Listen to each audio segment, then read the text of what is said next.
minasyaitan. Bismillahirrahmanirrahim.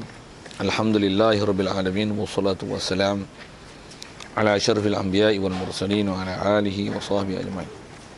Qala Syekh Musannif rahimahullah ta'ala wa nafa'ana bihi wa bi'ulumihi fid dharain amin. Qal mabadi ilmi al-mantiqi. Sin tu soal lah, nanti akan ada jim jawab. Ma huwa ilmu al-mantiq? Jawab, huwa ilmun yubhasu fihi anil ma'lumati at-tasawwuriyyati wa at-tasdiqiyyati min haythu annaha tuwassilu ila majhulin tasawwuriyyin atau tasdiqiyyin. Jadi mula-mula ilmu ni selalunya dia akan istilah ada bahas mabadi tu lah. Mabadi tu jamak mabdaun, mabda'a ni mabadi. Plural daripada mabda daripada bada'a kan, permulaan. Jadi mabadi perkara-perkara yang dibahas sebelum nak membicara satu ilmu, diistilahkan mabadi. Dan biasanya mabadi ni dia asyarah, ada 10 perkara. Masyhur kita lama dia memang istilahnya mabadil asyarah, siap buah nama. Dia panggil mabadi asyarah. Maksudnya bila kita nak bicara ilmu, mesti mabadi dia ada asyarah. Bahasa lain mabadi ni muqaddimat lah. Tapi tak masyhur dengan bahasa muqaddimah. Dia bahasa mabadi. Dia cuma prinsip lah. Macam-macam lah nama. Tapi sedap bahasa Arab dia sebenarnya, mabadi. Bila sebut mabadi ilmu mantik, rasanya kita nak faham apa dia prinsip asas. Tu yang diterjemah prinsip tu kan. Maksudnya sebelum nak terjun ke dalam bab ilmu tu, mukaddimahnya mesti faham apa. Ni. Jadi mula-mula sekali takrif lah. Jadi apa dia mantik? Jadi orang sebut mantik. Jadi mula-mula dapat tasawur tu dululah. Dia atas soal itu, ma huwa ilmul mantik? Huwa, biasanya takrif mula-mula ni, soal pertama ni adalah tanya tentang takrif dan definisi. Jadi bila dia punya definisi ni, memang kalau faham betul-betul tu, kita faham semua ilmu dalam mantik ni. Maksudnya mantik tu, faham takrif ni, itulah mantik. Sampai ke sudah ni, pada awal hingga akhir ngaji itu, berat sikit. Berat tak berat tak boleh telan. Jadi mantik ni apa? Dia ilmu. Jadi bila sebut ilmu ni, maksudnya dia ada mabahis, ada maqasid, adalah benda-benda. Sebut ilmu maksudnya dia ada satu benda yang khususiat, bila tengok kat dia yang menyebabkan terbeza dengan satu lain. Yang yubhasu fihi, yang dibahaskan fihi fi ilmi ni, bahas apa? Anil ma'lumati tasawwuriyati wa tasdiqiyati. Dia ilmu yang dibahaskan padanya, pada ilmu tersebut, jadi ni dengan lil bayan, maksudnya berkenaan, mengenai maklumat tasawwuriyah dan tasdiqiyah. Ilmu nak bahaskan pada ilmu ni berkenaan maklumat yang berbentuk tasawur dan tasdik. Hak tu yang heavy. Ilmu nak bahas tentang istilahnya maklumat yang diistilahkan sebagai tasawur dan tasdik. Habis lu baca takrif tu. Dan nak bahas tentang tasawur tasdik tu, nak bahas tentang mana? Bahas min haitsu annaha, baca annaha tu kalau ikut bahasa haitsu lazim selepas dia baca jar, dia macam mudhaf. Jadi baca huruf jar dia, kalau ada inna kena baca fathah pasal dia mahal jar. Min haitsu anha, tapi hamzah tu bawah. Min haitsu anha, daripada sekira-kiranya anha, bahawasanya ia maklumat tasawwuriyah dan tasdiqiyah ini, dia tuwassilu ila majhulin tasawwuriyyin atau tasdiqiyyin.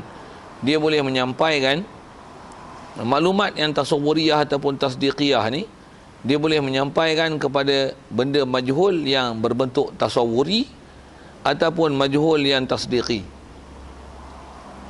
Boleh tangkap? Kenyam lah sikit, ditumpuk maaf. Jangan pejam dah. Okey. Dia punya baca macam tu lah. Jadi apa dia memantik ni? Jadi memantik memang dia akan bahas dua benda sampai hujung kitab. Istilahnya tasawur, tasdik. Okey, tasawur ni apa? Sekali lalu lah untuk faham kan. Asal tasawur, gambaran apa tu, memanglah itu antara terjemahan dia. Tapi kalau takrifan yang kita akan jumpa nanti insya-Allah, tasawur ni apa? Maksudnya bila sebut kata ilmu nak bicara maklumat tasawuriyah, istilah tasawur ni maksudnya kita akan bahas nanti satu part yang besar dalam ilmu mantik ni. Macam mana nak buat takrif, definisi. Yang itulah tasawur tu. Maksudnya kalau kata kursi, macam mana nak definisikan kerusi tu benda? Apa kaifiat untuk buat definisi? Bahasa tasawur tu gambar, maksudnya macam mana satu ayat nak menghurai dan menggambarkan kerusi. Macam tu boleh terjemah tasawur tu. Tapi kalau lebih khusus pada istilah mantik tasawuriyah tu maksudnya kita nak memberikan takrifan. Kalau kata masjid apa? Surau apa? Hujan apa? Perdana Menteri apa? Setiausaha apa? Bendahari apa? Kalau itu atas nama jawatan, apa saja Tuhan tu apa? Nabi apa? Rasul apa? Jadi dia akan menajamkan kita punya kefahaman dari segi sudut apa definisi. Yang betul definisi ya tuan. Lepas tu macam mana nak proses nak buat. Kalau yang tu tak cukup, macam mana nak cukupkan. Kalau ditelajak, macam mana nak kurangkan. Ilmu tu mantik. Ya, tu tasawur, tasawur tu. Dan dia nak bicara maklumat tasawuriyah dari segi buat definisi. Apa faedah dia? Supaya boleh yang tasawuriyah yang kita dapat maklumat ni, dia boleh memahamkan kepada benda yang majhul yang tasawuri. Apa majhul tasawuri pula? Dan satunya dengan definisi macam tu, yang kita dah dapat, apa benda yang kita tak tahu ni, dengan apa yang ada ni, kita boleh apply kan untuk faham dengan benda yang kita tak faham tu. Kalau kata burung, okey, ada pahaman burung dah faham lah. Merpati. Merpati apa? Jadi dengan bantuan apa yang ada, kita akan memahamkan apa benda yang kita tak faham. Katalah burung merpati. Macam mana burung merpati tu? Burung. Berdarah panas. Untuk boleh terbang. Ciri-ciri apa. Yang tu yang dah sedia maklum. Untuk apa yang tak maklum kat dia, katalah merpati tu kita tak kenal, bubuh satu ciri yang ni, kita boleh faham kan benda yang nak bagi definisi yang majhul, membantu kan maklumat yang tak majhul, yang maklum ni. Itu faedah dia pertama. Yang tu dia panggil tasawur. Ilmu nak bahas tu. Satu hal nak bagi faham tu pun. Apa dia alat perkakas ni faham mufrad jamak taskik kalam. Bahas nauk jinsun kuliat kelima apa berdua mana am zati aradi ni macam nama istilah-istilah dia tu. Kuliat apa macam jang. Pula tu masuk lagi istilah ilmu makulat kam makalah kif kaf impasola impaala. Semua bahas dia tu. Bubuh sebut tu pasal duduk dalam kepala. Budak bahas susah tu. Itu adalah istilah dalam tasawur. Itu yang panggil mantik tasawur. Jadi kalau ambil faham objektif dia tu, belajar mantik tu untuk apa kalau buat tasawur ni? Dia sampai kita setiap benda keliling, kita tak akan sebut melainkan kita kenal apa dia tu dengan tepat. Nak sebut mesti faham sebut dengan tepat. Ada jangan sebut. Sebut fidyah, apa dia fidyah? Kifarat, apa dia kifarat? Jihad, apa dia jihad? Li'an. Li'an tak li'an? Kalau kau sebut salah, burah. Kau silap sebut, out. Kita tajam, kita nampak tak mana salah dia. Dia punya kesilapan tak mana. Kalau kata Syiah tu tak mana Syiah tu. Dia akan menajamkan kita punya fikiran tu tepat. Okey, ni tani baru nama Syiah. Tu attack lah dia. Tak panggil Syiah melainkan macam ni. Inilah tak ada Syiah. Jadi tak payahlah syarah bab lain muta'ah apa. Pasal itu lah. Ada tak ada tu Syiah. Serang tu dan tunjukkan dia salah. Syiah. Jelas mana salah, sesat, betul, tak betul, tepat, tak tepat. Jadi dia menajam dari sisi sudut tu. Pasal sebut je, tak. Dia akan fokus. Apa? Istilah jumpa ni, apa paslun qorib dia. Jinsun qorib apa, dia akan paslun qorib. Apa ciri istimewa dia menyebabkan ini nama ini, Wahabi. Tak mana kewahabian tu? Ahli sunnah. Tak mana nama ahli sunnah? Tak mana? Dia tajam dia tu. Satu kalau kita tak tahu pun, kita boleh pergi cari dengan formatting tu. Tu yang maklumat tasawuriyah atau lagi sebut tasdiyah, kita boleh sebut tasawur ni yang dia boleh tuasilu ila majhulin tasawuri. Maksudnya benda yang majhul yang kita tak tahu tapi kita nak bagi definisi. Bila kita faham pencirian apa istimewa dia, dah faham tu benda yang tak tahu dengan kaifiat yang ada, kita boleh bagi takrif benda yang kita tak tahu asalnya. Itu ilmu mantik. Satu. Itu tasawur. Yang kedua, tasdiqiyah. Asal mana tasdik membenar. Jadi bila tasawur ni dia menggambar, maksudnya dia bukan dalam bentuk ayat. Dalam bentuk ayat maksudnya kita bukan faham dengan ayat, kita faham dengan kalimah mufradat. Masjid, surau, Islam, iman, ihsan, apa dia? Satu makna. Mata, telinga. Mata kalau juzuk. Macam mana dia boleh faham Allah Taala ada mata? Mata dengan makna juzuk, sesat. Kira tajam tu, kita punya tuju tu. Mata mana aci serang itu. Dia tok. Asal nak sebut itu tasawur. Maksudnya sebut kalimah, apa definisi, faham elok. Bahas tak mana tengok Tasdik, dia istilah tasdik memang benar. Bila nak sebut benar salah ni, dia mesti fakta. Allah satu. Betul tak betul? Itu tasdik ya. Cuma atas nama tasdik memang benar. Macam mana pun dia jadi istilahi. Bila tasdik maksudnya dia istilahnya memahamkan jumlah. Kalau bahasa pendek tasawur apa? Dia idrakul mufrad. Maksudnya ambil faham mufrad. Kalimah tunggal. Kalau tak tunggal pun sama ada satu ataupun dua disusun, tapi gabung tu jadi tunggal. Nak faham dia. Masjidil Haram tunggal tu. Pasal apa? Dia bukan fakta. Dia kataan. Baitullah apa tu? Kenapa penamaan majazi, hakiki, bohong itu bahas tu. Itu tasawur. Tasdik ni Baitullah mukram, dimuliakan. Fakta tu betul tak betul, benar tak benar. Tu macam mana kaifiat untuk menunjukkan bahawasanya memang Baitullah mukram. Dia asyraful makan. Kenapa kata asyraf? Macam mana nak tasdikkan ayat tu? Orang kata Makkah afdalul buq'ah alal ard. Macam mana nak buat pengukuhan dia lah afdalul buq'ah? Cuma kalau tasawur kita bagi definisi. Tasdik ni dia akan yang bahan utama dia nak fahamkan majhul yang tasdiqi, kias. Jadi kalau kata ayat ni betul tak betul, apa ayat yang dah betul, yang dah sedia faham, susun, pak dapat jawapan ni. Susun, pak dapat jawapan ni. Susun, pak dapat jawapan ni. Maksudnya maklumat yang dah ada, yang istilahnya maklumat yang berbentuk tasdiqi, kita susun untuk memahamkan maklumat yang majhuli. Tasdiqi yang majhuli. Dia tasdik tapi majhul, tak tahu hukum. Kita boleh datangkan dengan yang maklumat yang ada ni, dapat memahamkan benda yang majhul yang tasdiqi. Dan memang format dia nanti gunakan kias. Mantik itu ialah dua benda. Dia punya apa nak faham. Mantik ni ilmu tu bahas dua benda tu.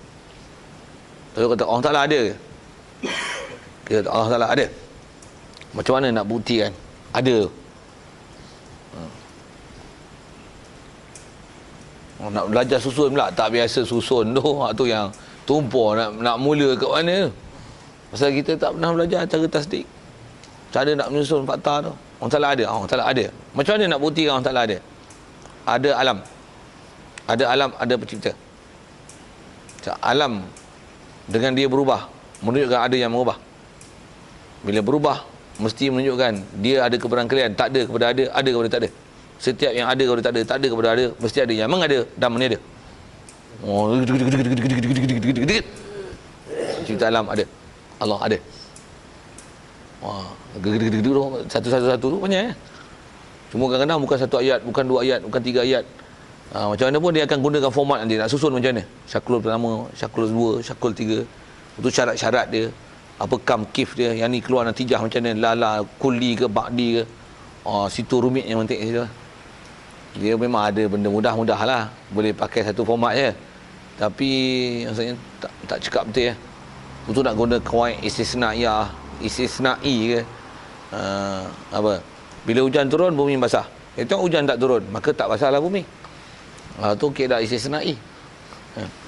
Bila harga kangkung turun, kangkung je turun, yang lain belum tentu turun. Yang turun yang semestinya kangkung. Misalnya lah kan, kalau buat itu. Macam mana boleh faham? Dia ada kaedah-kaedah tu. Macam mana nak hujah? Ilmu macam tu, kalau nisbah keliling kita lah. Mantik yang berbentuk tasdiqi ni, peguam. Satu kita ngaji macam ni, lawan peguam kita boleh lawan. Kita boleh tengok cara dia berhujah, cara dia cakap, kepak dia balik. Memang peguam dia belajar ni banyak ni. Macam mana nak susun fakta, pasal dia nak faham benda yang majhul. Dia dapat kes, dapat laporan macam ni. Macam mana dia nak sabitkan ni salah tak salah, betul tak betul, hak tak berhak, dia tak tahu. Yang dia dapat maklumat, macam mana maklumat yang dia tahu ni dia nak olah. Nak bagi hukum, boleh ke tak boleh, dapat ke tak dapat, suka tak, berhak tak berhak, layak tak layak. Tu yang dipanggil majhul yang tasdiqi. Gunakan benda yang maklumat yang tasdiqi untuk memahamkan majhul yang tasdiqi, yang tasdiq. Macam mana pun dia akan bermula dengan tasawur, yang maklumat yang tasawuriyah, memahamkan maklumat yang majhul yang tasawuriyah. Susun dengan dia untuk memahamkan, guna maklumat yang maklum yang tasdiqiyah untuk memahamkan majhul yang tasdiqi. Dia idea keseluruhan itulah mantik. Tapi nak mengaji tu tengok bila nak khatam tak tahu. Okey. Ini baru mukaddimat. Pasal nak sebut tu, itulah yang kita nak bicara dalam mabadi. Maksudnya kita dah faham takrif. Oh, mantik ini rupanya. Okey. Bagi selesai lah habis. Mana sangkut-sangkut apa, kita akan cakap lah kita punya cacat tu di mana. Sikit akan sebut. Yang ni mantik. Nahu pun sama. Akan sebut nahu. Apa nahu? Maksudnya kalau kita baca kitab yang ada syarah bahas tentang mabadi ni, dia akan bagi definisi macam ni ya. Nahu ni apa? Ilmun. Yubhasu an. Apa? Kaifiyatu tarkibil kalimat. Macam mana tarkib? Mubtada, khabar, jumlah fi'liyah, jumlah ismiyah. Adalah jauh-jauhan tu. Kita pun tak apa satu takrif. Tapi memang kaedahnya bila nak bahas, kau mesti ambil maklumat betul-betul satu-satu. Macam mana nak faham nahu apa, sorok apa. Tu yang kalau orang tanya, kita boleh bagi satu jawapan yang dia akan dengar, wow, tepat dia dengar, faham. Dalam masa yang sama kita pun punya fahaman mesti cantik ke lah. Tak disebab format atau hal. Format tu format penyampaian, penyampak berhurai. Kita sendiri pun mesti maklumat ada lah, tak ada lah nak format macam ni. Satu mantik ni selalu orang ngaji kemudian. Maksudnya dia maklumat dah ada. Betul? Macam mana nak olah, nak susun supaya cantik dan teratur dan bersistem. Betul lah mantik. Baru-baru ngaji mantik. Kalau tiba-tiba ngaji mantik, apa nak diolah Tak boleh olah. Menahu apa? Belajar cara nak syarah adalah itu kan. Belajar chorus speaking apa. Apa nak di speaking maklumat tak ada. Satu selalunya mantik ni duduk belakang. Yang mantik ni. Dia sebagai pengukuhan apa yang dah belajar, macam mana nak bagi tajam. Okey, itulah. Jadi itu soalan pertama. Apa dia mantik? Jadi itu takrifan dia. Kena maudhu'uhu. Apakah maudhu'nya? Kaedah kita maudhu' ni pembahasannya. Atau mana maudhu'ah letaklah, hantar. Apakah hantarannya yang dihantarnya? Kok pelik nak dengar soalan gitu kan. Maudhu'uhu maksudnya apakah pembincangannya? Faham maudhu'uhu, mababahisu, apakah pembahasannya? Jadi maudhu' dia ialah al-maklumatu tasawwuriyah wa tasdiqiyah. Jadi pembahasan mantik ialah maklumat tasawwuriyah dan tasdiqiyah yang sebut tadi tu. Jadi dia akan jawab dengan ada pengulangan daripada takrif lah kan. Pasal tadi definisi. Dan semestinya bila tanya apa bahas, ulang balik definisi tadi lah. Apa dia? Nak bahas tentang maklumat tasawwuriyah dan tasdiqiyah lah. Dan nak bahas tu, nak bahas tentang mana? Min haitsu isaliha ila majhulat. Daripada sekira-kira menyampaikan dia maklumat yang tasawwuriyah ataupun tasdiqiyah ila majhulatin, kepada benda-benda yang majhul. Majhulat apa tadi? Majhulat yang tasdiqiyah ataupun tasawwuriyah. Tasawwuriyah ataupun tasdiqiyah. Itu maudhu' ni. Maksudnya kau nak bahasnya, nak bahas tu. Maksud tu dia punya nak sebut apa? Wording banyak, words. Mesti banyak. Words tu lah nak olah susun, macam mana nak buat takrif. Kata spek, apa cermin mata? Cermin mata alat. Tu kena belajar tu macam mana nak susun tu. Mula-mula nak buat kepotaan apa tu. Negara Islam ni apa? Negara. Kerajaan. Pemerintahan. yang diperintah. Nak susun tu. Itu yang maudhu' dia.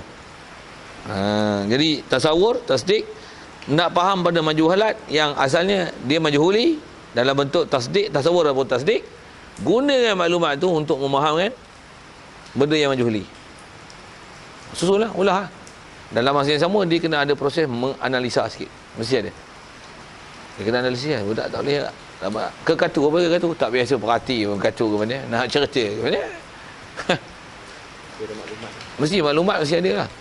Itu yang maklumat yang dah siap tu mesti cantik. Lepas tu yang majhul, daripada yang dah ada tu lah kita boleh huraikan hak majhul. Cuma ada benda-benda berbentuk kiasi, ada pindah balik, ada yang tasbih, ada tamsil. Itu kawan-kawan ayat tu. Ada yang dia mukhalif, sebalik. Ada yang gunakan kaedah itidad, lawan berbalik. Roja'ah mesti lawan ni zahaba. Roja'ah zahaba. Cerai, apa cerai? Cerai ni lawan bagi kau. Wah. Kan dia kaya bahasa tu. Cerai apa? Cerai ni tak faham lawan, dia susah nak urai. Cerai ni maksudnya tak best tak lawan bagi kau. Lawan bagi kopi keras ni, kopi cerai. Tu. Orang faham lawan tu, dia faham cekak lagi. Berbanding dengan huraian. Kadang-kadang guna berlawan. Macam mana kaifiat pula? Tu dia akan sebut ni lah. Okay. Macam mana pun, itulah pembahasan mantik. Antaranya. Pasal yang tu kaifiat untuk memahamkan tasawuriyah yang dalam bentuk itidad, lawan, bid. Kadang nakid. Kuasa awal saja, tak lama. Siap. Warna kodim, tak ada awal. Pakai salbiah. Apa warna kudrat? Kudrat sifat yang sabit. Tu tak guna lawan. Itu guna sifat sebuti. Nak menunjukkan sabit. Sifat yang kodim. Berdiri di zat. Selama-lama ada, selama-lama wujud zat. Yang tiada dikeranakan dengan satu kerana. Takrif tu satu hal lah. Ulama' dah bagi definisi cantik tu. Memang ada benda yang kita tak payahlah hafal macam mana pun hafal kena faham juga apa benda. Kalau tak ada pun, macam mana kalau nisbah zaman lah ni bahasa, macam mana nak tukarkan satu bahasa yang moden sikit tapi masih memberikan kefahaman yang sama. Itu mesti kekuatan bahasa kita pula. Kita punya power bahasa ada tak? Kalau tak ada kekuatan power bahasa untuk create dengan bahasa Melayu ataupun bahasa Inggeris, kita tak boleh create bahasa. Satu dia tu, general knowledge tu mesti dikembangkan. Baru kita akan ada pengayaan untuk tasawuriyah dan tasdiqiyah. Kalau anak negeri lah, kalau benda-benda macam ni lah, dia kena pengalaman. Kerana nak cakap benda yang sama, tapi kita dah biasa bercakap ni, goreng kot mana pun tak apa, dia pergi jawapan sama. Tapi yang ni cakap style ni cakap style ni. Bak itikaf dulu ada satu model Ini sebut kita dalam masjid, kita itikaf dulu, mari kita niat itikaf. Lalu ni pusing macam-macam. Cara pusing tu. Macam mana pun sebab ilham tu satu hal lah kan. Atas format kita tu. Macam mana nak format yang mana tu? Tak. Bila dia makin disebut, makin kita analisa, dia makin tajam. Itikaf kita dalam masjid, mari kita niat itikaf sama. Saya ingat itu kalau anak nak sebut anak punya pengalaman lah. Bila kita dah lama-lama bila kita analisa sekali duk sebut benda gini je, kadang orang tak faham je. Sebut iktikaf adalah ibadat. Ibadat tak sah melainkan dengan niat. Satu saya niat ingatkan tuan-tuan kena niat. Walaupun duduk dalam masjid. Duduk dalam masjid tak beza antara ibadat dengan adat melainkan dengan niat. Tuan-tuan kena niat. Saja aku iktikaf dalam masjid kerana Allah Taala hadirkan di hati baru hasil pada iktikaf. Dia makin lama makin tajam. Makin tajam. Bila kita analisis lagi dia tajam. Lagi dia tajam. Kadang hak tu je pun 15 minit lah. Dia ada hari share dia kalau kita tu pengalaman lah, tu sebut dalam pengalaman. Macam mana pun ada benda takrif yang kita memang kena belajar fiqh suku. Yang tu yang kalau nisbah sebut bab sabab ni, itu sabab untuk kita menajamkan benda yang majhuli, yang maklumat yang tasawuri ni, Macam mana nak ditasdikkan yang maklumat ni ataupun tasawur dia supaya yang majhul tu dapat diberikan satu penjelasan yang tepat. So, antaranya pengalaman. Dia experiential tu. Wah tu memang tu sendiri rasa lah. Nak cerita ke orang pun macam-macam sangat. Tapi nak sebut kata pengalaman tu mengajar, ada sesuatu yang Allah Ta'ala beri yang kita tak dapat dengan belajar. Tapi memang tajam tu betul. Kita makin tajam. Lagi ngajar lagi tajam. Tapi mesti ilmu yang kita dah belajar tu tepat. Dia memang lagi ngajar lagi tajam. Lagi ngajar lagi tajam. Tambah pula orang biasa soal pula, soalan maut ni. Kita ada belajar pula benda tu. Kita pengalaman pula. Kita tahu. Yang ni pernah disoal. Yang ni pernah tanya. Yang ni pernah sebut dalam kitab. Kita punya pula dah pernah lalu pula kitab. Memang. Kita ngajar soal tu semua kita dah jaga lah. Pasal pengalaman tu. Mengajar kita untuk menceritakan tu. Kalau kita tak ada pengalaman, dia modal kita je. Tapi bila ada feedback tu, yang ni orang pernah silap kan ni. Yang ni orang pernah tanya pak ni. Yang ni orang tak betul dah ni. Ada silap faham tentang sini. Tahu ni, dia dah berjaga siap. Yang tu membantu tasawur tadi. Jadi orang dengar dia akan lebih tajam faham. Macam ni punya faham. Dia akan jadi tu. Puh apa? Pasal kita telah menggunakan format kaedah mantiki untuk menghuraikan yang majhul, menggunakan maklumat yang tasawur tu, yang majhul tu. Dia memang jelas, clear.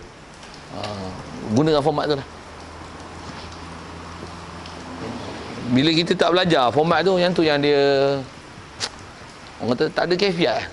Benda tu ada kadang-kadang maklumat, tapi kita tak belajar format. Cara nak susun tu, cara nak hurai, kita tak tahu taktik. Tu bahasa taktik tu tak tahu. Benda ada. Dan nak baling, nak memanah. Panah ada. Anak panah awak ada. Macam mana nak panah? Tak ada pengalaman.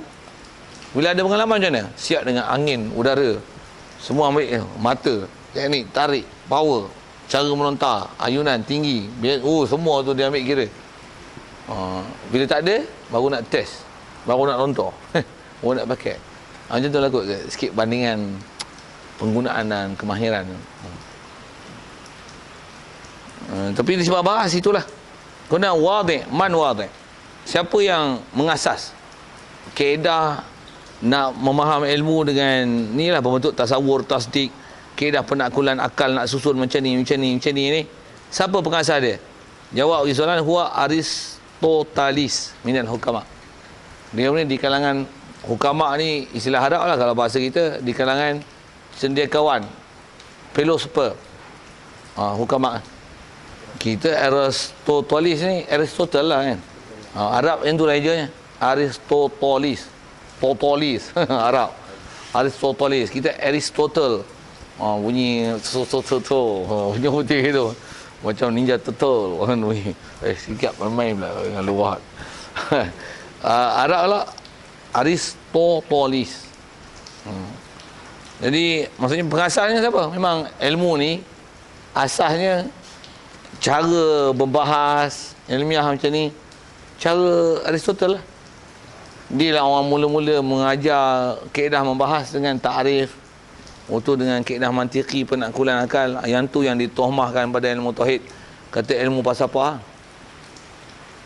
Memang dia ada falsafah tu dari segi prinsip menggunakan penaklukan akal. Macam mana orang Ta'ala ada, alam ada, dan falsafah, prinsip berfikir. Dan ulama kita ajar itu siapa? Pasal itu ada kaedah akal yang telah diajar, yang disebut ulama kita ajar tuan. Bahkan memang itu telah diiktiraf dan diakui. Kaedah berfikir yang diterima pakai untuk kaedah mengajar orang bagi faham. Gunakan kaedah tu lah.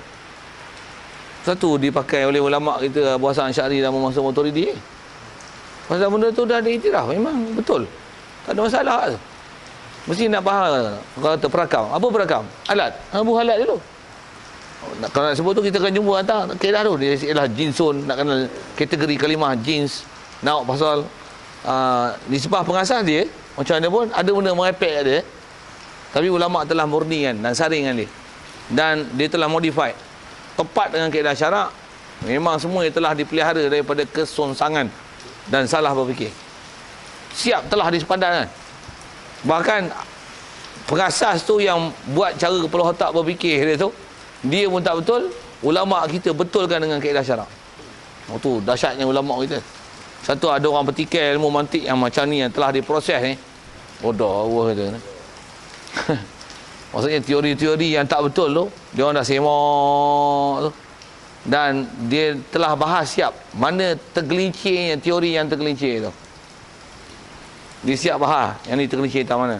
Kalau sama ada tu yang buat akidah baik, buat fiqh baik, tasawuf baik, buat apa saja. Kalau kita bahas dengan sudut definisi dan takrif dengan kaedah mantiqi ni, memang boleh disaring satu-satu keluarkan. Yang ni salah tak mana, salah tak mana. Berdasarkan kaedah tasawuriyah ataupun tasdiqiyah tu. Antaranya tasawur, takrif. Kenapa tak masuk dalam takrif? Satu kalau orang soal, Allah Ta'ala dia melihat tak benda yang dia belum buat? Sebelum kita bercakap, adakah Allah Ta'ala mendengar kalam kita?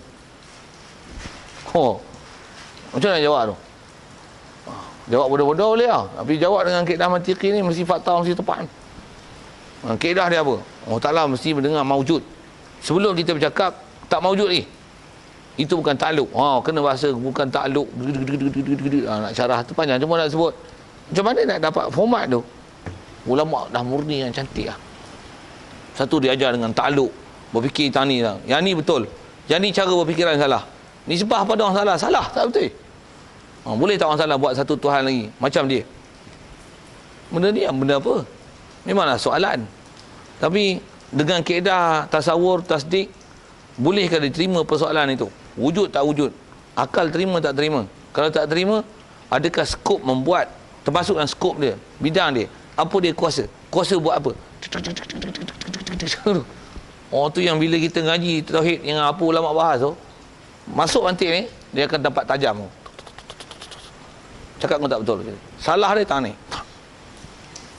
Dia boleh tuju terus point tu. Pasal ulama dah murni lah. Dia ajar siap. Kalau anak negara, kalau pengalaman ngaji dengan Tok Guru masa banyak benda-benda macam ni yang mengajar cekap berfikir ni masa anak duduk dengan Datuk lah. Tok Guru baca kitab simple lah. Tapi dia ajar tu tajam lah. Cara dia ajar, cara dia ngajar tu menyebabkan kita tajam tu. Kita belajar dia nahwu sorah je. Tapi fiqh boleh format tu, format dia ajar tu. Cekap best, dia syok mana. Dia sentuh kita tu, sentuh tu cara kaedah macam mana ulama faham mantik dalam tasawur dan tasdik. Nak sebut pun banyak kan, tapi asal cerita wadih tu. Wadih tu. Jadi kata wadih pasal apa? Pasal dia yang nisbah mula-mula menyusun dengan kaifiat, qawaid dan istilah. Yang istilah dalam ta'rif, jinsun, paslun, ini jami', mani', apa ada istilah-istilah kias. Kias. Yang ni dia panggil muqaddimah sughra, kubra, hadul awsat, hadul asghar. Dia ada istilah-istilah tu.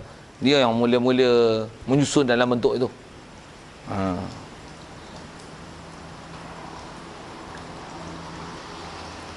Kalau ikut nisbah berfikir ni, Quran banyak ada kaedah-kaedah penakulan mantiqi ni, tasdiqiyah pun ada. Satu ulama ambil dan dia apply kan daripada Aristotle punya ni. Pasal Quran mengajar gitu. Quran mengajar penakulan akal. Betul ke kita akan dibangkitkan di akhirat? Bumi gersang, hujan turun, boleh tumbuh pokok. Maksudnya benda yang mati boleh tumbuh semula, dah mati boleh hidup semula. Apa masalah? Konsep bumi kita terima, padang pasir turun hujan boleh pokok hijau. Takkan manusia hidup yang Tuhan adakan daripada tak ada kepada ada, yang ni dah ada nak diadakan semula. Lagilah mudah. Kan penakulan akal tu Quran dah sebut lah. Satu ulama ambil ilmu ni dia apply kan. Buh dalam kaedah syarak. Kalau syarak je dia tak adalah nama mantik. Tapi pasal demo dah ajar, create satu ilmu tatbik dengan Quran. Pelaga. Memang. Tu yang dia jadi nampak solid kau ni. Best. Memang best. Tu anda suka tengok yang Zakir Naik tu, Ahmad Didat tu. Memang dia cara dia bercakap tu, walaupun dia ngaji mantik tak mantik tu hal lah, tapi cara dia bercakap tu. Dengan kalau kita belajar mantik betul, kita tengok cara dia tackle tu best tu. Memang mantiki. Memang mantiki. Kalau ada kelahi pun, we are talking about ni. Dia akan fokus point tu. Kau nak buat, we are talking about this. Don't talk about tu. Bagi selesai ni dulu. Tak. About one God lo. Are you agree about one God? Tak. No. We talk about this dulu. Okay, I agree one God. There's only one God. Okay, then you agree there's only one God. All the God. Okay, maksudnya kau telah mengaku la ilaha illallah. Sekarang kau mengaku dah Muhammad tu prophet. Dia bagi dia tak saja. Cara dia kelahi tu. Guna kaedah mantik. Pula tu dia point tu. Orang kata core business dia tu dia tak tinggal. Point tu. Boleh lagi ke? Lagi orang baca syok. Boleh ke? Untuk sedih letih ke tak? Masmuhu. Nama sikit. Nama pun habis lah. Apakah namanya? Sedih madu nama mantik. Wa ilmu mantik. Wa yusama aidan. Yusama bil mizan. Dengan nama mizan. Ilmu apa? Ilmu mizan. Timbang lah. Timbang tu mizan. Mizan dah cil lah. Ilmu Barisan Nasional. Apa tu? Ilmu mantik. Ilmu mizan. Maksudnya belajar nak mizan syar'i. Timbang. Memang belajar mantik ni memang dia akan berfikir. Maksudnya kalau dia akan terus proses tau. Kalau tak tahu kita dah belajar dah biasa gitu kan. Kita kalau dia kata Malaysia adalah negara Islam, pasal apa? Pasal banyak masjid. Dia terus fikir Singapura punya masjid lagi besar daripada kita. Kita selapis dua lapis tu, dia orang 5 lapis. Jumaat penuh 5 lapis tu, 5 lapis. Dengan pembesar dengan sistem dengan date Jumaat aja pun satu kutipan sampai 30,000 satu minggu. Kita 300 terhegi-hegi bayar duit api. Kalau nak kata sebab masjid banyak, Singapura pun boleh diiktiraf sebagai negara Islam. Dia terus tajam tu. Pasal apa? Masjid banyak. Siam lagi banyak masjid. Tambah kat Yalah betul ni. Satu kampung satu masjid. Satu kampung masjid. Kalah Malaysia. Tu Siam pun negara Islam juga. Pasal banyak masjid. Dia terus tajam tu. Dia terus tajam pergi tu. Nak serang. Tu di mana tarikh negara Islam kata tu. Tengok. Bahas balik lah. Kaji balik lah. Tak cukup. Pergi tengok ulama' kata apa. Itu di mana poin besar nak kata negara Islam tu di mana. Bahas undang-undang pun sama. Kaedah kelahi dia wording tu. Malaysia adalah Islam adalah agama persekutuan. Itu apa-apa yang menyanggah daripada agama persekutuan, macam apa-apa undang-undang yang menyalahi daripada undang-undang apa-apa kan. Tu tengok balik lah. Tu yang dia kelahi hakim bahas undang-undang hukum. Tengok wording lah. Wording tu definisi. Tu kaedah mantiki, majuhli. Untuk macam mana dia syarahkan. Memang hakim, peguam mesti mahir buat ni. Kita pun mahir pasal kita berkaitan buat hukum. Tu yang bila mufti buat cerai tu, malu kat hakim. Malu hakim kerajaan tu. Hakim akademik tu. Pasal memang mereka dilatih betul buat tu. Cara wording, cara bercakap, cara hukum, nampak dia orang boleh menilai kebendaan. Pasal cakap tak keluar fakta dengan tepat. Orang boleh bagi hukum. Sungguh memalukan. Sikit kalau sambung ke hakim tu. Baru ni pasal anak Sungai Petani tu ada seorang kawan tu yang dia ikut kuliah anak lah. Dia hakim mahkamah syariah. Hakim. Dia biasa lagi kursus sana-sana. Dia taklimat hakim. Apa dia sebut ni masalah isu sebat tu lah kan. Kelantan masalah halangan persekutuan lah apa-apa. Kalau ikut babak undang-undang sebenarnya tak ada halangan tu. Boleh buat lah. Boleh buat lah. Pula tu nisbah hukum rotan nama kan. Semua Malaysia pun dia ada senarai kaki rotan mahkamah dalam bicara ni. Dia memang ada nama. Dan rupanya kaki rotan yang dalam mahkamah ni, yang sivil-sivil lah, mereka memang dilatih secara profesional.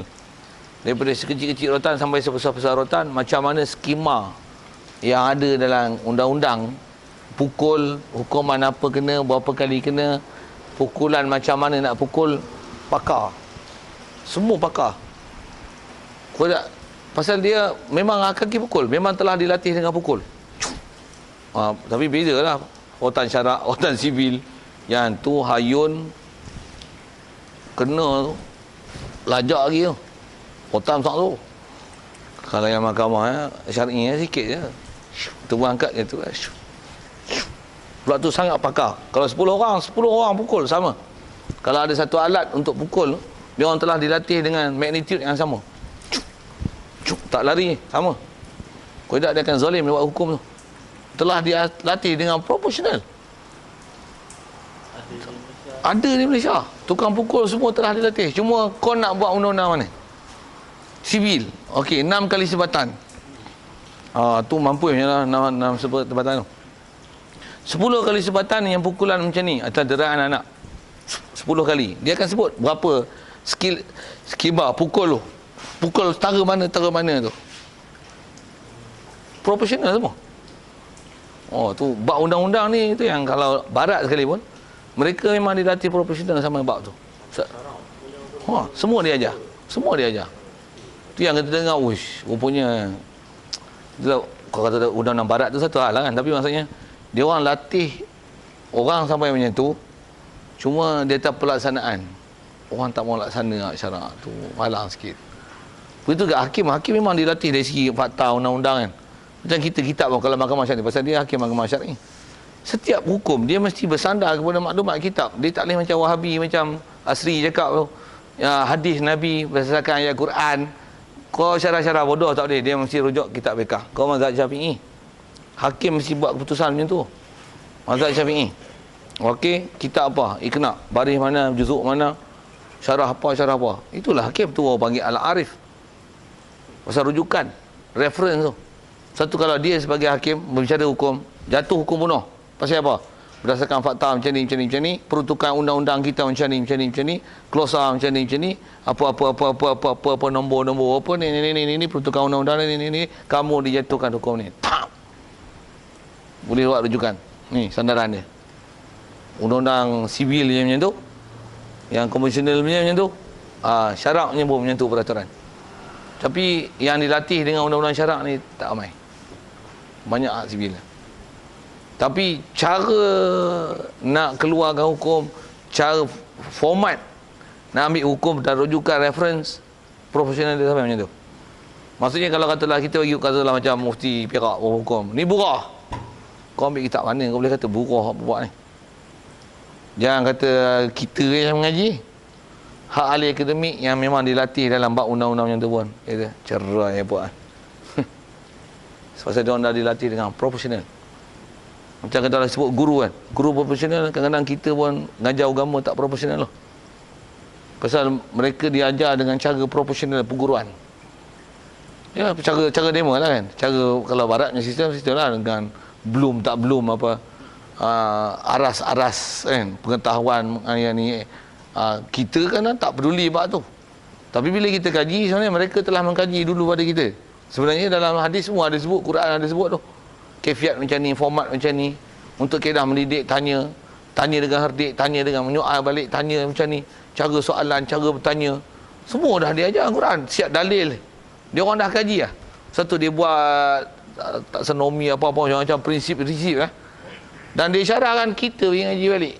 Seolah-olah macam orang putihnya, padahal kita tak analisa itu. Nak sebut apa? Bila kita tak belajar bab tu, walaupun asalnya bunyi macam orang putih ya. Dia anak ambil diploma perguruan tu, bila kita tengok, rupanya dia orang ni semua ambil Quran hadis kan. Tak guna rubuh nama dia. Rupanya kita punya semua. Tu yang bila dia ajar tu, apa yang kita dah belajar tu semua kita apply yang balik lah. Tu yang kita boleh syarah lebih pada dia. Dia ajar teori, pada dia kita baru belajar, padahal kita dah belajar dalam Quran hadis semua. Bila dia cakap tu semua masuk dalam kepala kita, siap lah. Ni hadis Nabi pernah ajar macam ni. Nabi pernah ajar prinsip macam ni. Teori macam ni, pendekatan macam ni. PMP ke apa dalam kelas apa. Macam ni. Kita dah belajar lah ni. Ada semua ni. Bubuh semua Islam punya. Kata apa lagi? Kita perobok situ lah. Orang putih ambil lah. Dia orang yang kaji. Cuma nak sebut tak kata profesional tu dia orang ambil. Satu dia tengok ustaz dia ngajar macam ni. Tak profesional. Satu hakim sendiri buat lagi hukum. Hakim tak profesional. Dia boleh cakap pasal apa? Cara kau nak menghukum tu tak profesional. Format tu. Orang tu mantik dia mengajar prinsip tu. Tak profesional, prosedur, syarat tu yang maju holi boleh faham dengan tasdiqi, dengan tasawuri. Itu mizan tu. Jadi yusama aidan bil mizan wa mi'yaril ulum, dan dipanggil mi'yaril ulum. Mi'yar ni makna mizan lah, timbangan ilmu, penimbang ilmu. Asal mana mi'yar daripada ara kan. Ara antara mana ariyah. Allah sini. Gadai. Gadai. Gadai ilmu. Maksudnya bila gadai, maksudnya dia jadi tempat jagaran, tempat berpegang, tempat rujuk. Apa-apa masalah, itu sebagai gadaiannya, sebagai cagarannya. Maksudnya kalau apa-apa masalah, pergi tengok cagar. Kalau tu yang terjemah mudahnya penimbang kan. Tapi tengok cagarannya. Maksudnya kau punya cagaran bagus, okey, cantik lah. Kalau situ tak bagus, cerai lah. Hang cagar apa untuk pergi hutang tu? Adalah kayu hoki sebatang. Kayu hoki leceh, cerai. Pasal nak sebut bahasa mi'yar tu. Jadi cagar apa? Mah 4 kilo. Oh, sakan secagaran ni. Jadi ilmu untuk cagar. Kau punya ilmu tentang mantik tak mana? Kemas tak kemas? Tak ada. Cerai, kau bahas tak kemas. Cara bahas tak kemas. Cara urai tak kemas.